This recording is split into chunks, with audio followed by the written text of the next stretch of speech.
ಹಬ್ಬ ಅಂದ್ರೇ ಸಂಭ್ರಮ. ಸಂಕ್ರಾಂತಿ ಅಂದರೆ ಮನೆ ತುಂಬ ಸಂತೋಷ, ಹೊಸ ಬೆಳೆ, ಹಳೆಯ ನೆನಪುಗಳು. ಇದೇ ನಮ್ಮ ಸಂಕ್ರಾಂತಿ ಹಬ್ಬ ಅಲ್ವಾ. ಈ ಹಬ್ಬದ ವ್ಲಾಗ್ನ ನಿಮ್ಮ ಜೊತೆ ಶೇರ್ ಮಾಡ್ಕೊಳ್ತಾ ಇದ್ದೀನಿ. ಇಷ್ಟ ಆದರೆ ಫಾಲೋ ಮಾಡ್ಕೊಳ್ಳೋದನ್ನು ಮರಿಬೇಡಿ.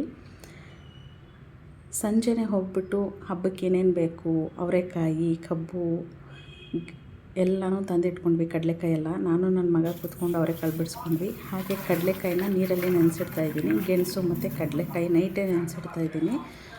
ಏನು ಮಣ್ಣೆಲ್ಲ ಮೆತ್ಕೊಂಡಿರುತ್ತೆ ಅದೆಲ್ಲ ಈಸಿಯಾಗಿ ವಾಶೌಟ್ ಮಾಡ್ಬೋದು ಅಂತ ಹೇಳಿ ಅವರೆಕಾಳು ಬಿಡಿಸಿಟ್ಕೊಂಡಿದ್ದೀವಿ. ನಾಳೆ ಸಾಂಬಾರು ಮಾಡೋದಕ್ಕೆ, ಬೆಲ್ಲ ಪೊಂಗಲ್ ಮಾಡೋದಕ್ಕೆ ಅದನ್ನು ಕರಗಕ್ಕೆ ನೆನೆಸಿಟ್ಕೊಬಿಟ್ಟೆ. ನೈಟೆಲ್ಲ ಕಿಚನೆಲ್ಲ ಕ್ಲೀನ್ ಮಾಡಿ ಇಟ್ಕೊಂಡಿದ್ದೀನಿ. ಬೆಳಗ್ಗೆ ಏನೋ ಟೆನ್ಷನ್ ಇರಬಾರ್ದು ಅಂತ ಬೆಳಗ್ಗೆ ಎದ್ದು ಬೇಗ ಹೂ ತರೋಕ್ಕೆ ಹೊರಟಿದ್ದೀವಿ. ನೈಟ್ ತಂದು ಇಟ್ಕೊಳಕ್ಕಾಗಲ್ವಲ್ಲ ಹೂವು, ಅದಕ್ಕೋಸ್ಕರ ಬೆಳಗ್ಗೆನೇ ಹೋಗಿ ತೊಗೊಂಡು ಬರೋಣ ಅಂತ ಹೊರಟ್ವಿ. ಹೂ ಎಲ್ಲ ತೊಗೊಂಡು ಹೊರಟಿದ್ದೀವಿ. ನೀರು ತರಬೇಕು. ಅಲ್ಲಿ ಗಾಡಿ ಪಾರ್ಕ್ ಮಾಡಿದ್ರು, ನೀರು ತರಕ್ಕೆ ಹೋಗಿದ್ದಾರೆ. ಇವರೆಲ್ಲ ಇಷ್ಟು ಬೆಳಗ್ಗೆನೇ ಬಂದು ಹಬ್ಬ ಮಾಡಿದೆ ಪಾಪ ಕೆಲಸ ಮಾಡೋಕ್ಕೆ ಬಂದಿದ್ದಾರೆ ನೋಡಿ. ಇಂಥವ್ರು ಎಲ್ಲಾದರೂ ನೀರು ಕೇಳಿದ್ರೆ ದಯವಿಟ್ಟು ಕೊಡಿ, ಇಲ್ಲ ಅಂತ ಹೇಳಬೇಡಿ. ಮನೆಗೆ ಬಂದು ಸ್ನಾನ ಎಲ್ಲ ಮುಗಿಸಿ ಹೊಸ್ಲೆಲ್ಲ ತೊಳೆದು ಅರಶಿನ ಕುಂಕುಮ ಹಚ್ಚಿ ರಂಗೋಲಿ ಎಲ್ಲ ಬಿಟ್ಟಿದ್ದೀನಿ. ನಾನು ರೆಡಿಯಾಗಿದ್ದೀನಿ. ನಾನು ನನ್ನ ಹಸ್ಬೆಂಡ್ ಎಲ್ಲ ರೆಡಿ ಆದ್ವಿ. ಮಕ್ಕಳು ಎಲ್ಲ ದೇವಸ್ಥಾನಕ್ಕೆ ಹೊರಟಿದ್ದೀವಿ. ದೇವಸ್ಥಾನದಲ್ಲಿ ಅಭಿಷೇಕ ಕೊಟ್ಟಿದ್ವಿ. ವೆಂಕಟೇಶ್ವರ ಸ್ವಾಮಿ ಮತ್ತು ಗಣೇಶನಿಗೆ ಅಭಿಷೇಕ ಕೊಟ್ಟಿದ್ವಿ.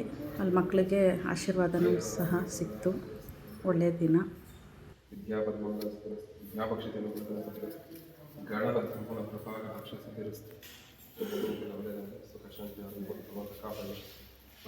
ದೇವಸ್ಥಾನ ಮುಗಿಸ್ಕೊಂಡು ನಾವು ಟಿಫನ್ ಮಾಡೋಕ್ಕೆ ಹೋಟೆಲಿಗೆ ಬಂದ್ವಿ. ಮನೇಲಿ ಏನೂ ತಿಂಡಿ ರೆಡಿ ಮಾಡಿರಲಿಲ್ಲ.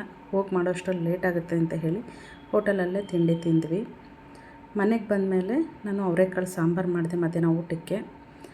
ಊಟ ಮುಗಿಸ್ಕೊಂಡು ಇವಾಗ ಸಂಜೆ ಪೊಂಗಲ್ ಮಾಡಿದೆ. ಸಂಜೆ ಪೂಜೆ ಮಾಡಿದ್ವಿ ನಾವು, ಬೆಳಗ್ಗೆನೇ ಮಾಡಿರಲಿಲ್ಲ.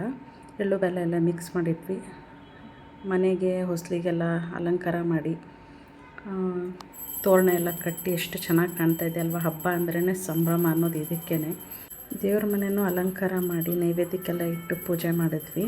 ತುಂಬಾ ಖುಷಿ ಆಯಿತು. ನೀವು ಹೇಗೆಲ್ಲ ಹಬ್ಬ ಆಚರಿಸಿದ್ರಿ ಅಂತ ಕಮೆಂಟ್ ಮಾಡೋದನ್ನು ಮರಿಬೇಡಿ. ಈ ವ್ಲಾಗ್ ನಿಮ್ಗೆ ಇಷ್ಟ ಆಗಿದ್ದರೆ ದಯವಿಟ್ಟು ಲೈಕ್ ಮಾಡಿ, ಫಾಲೋ ಮಾಡ್ಕೊಳ್ಳೋದನ್ನು ಮರಿಬೇಡಿ. ಎಳ್ಳು ಬೆಲ್ಲ ಹಂಚಿ ನಮ್ಮ ಅತ್ತೆ ಮನೆಗೆ ಹೊರಟಿದ್ದೀವಿ. ಅಲ್ಲೂ ಎಳ್ಳು ಬೆಲ್ಲ ಹಂಚೋದಿತ್ತು.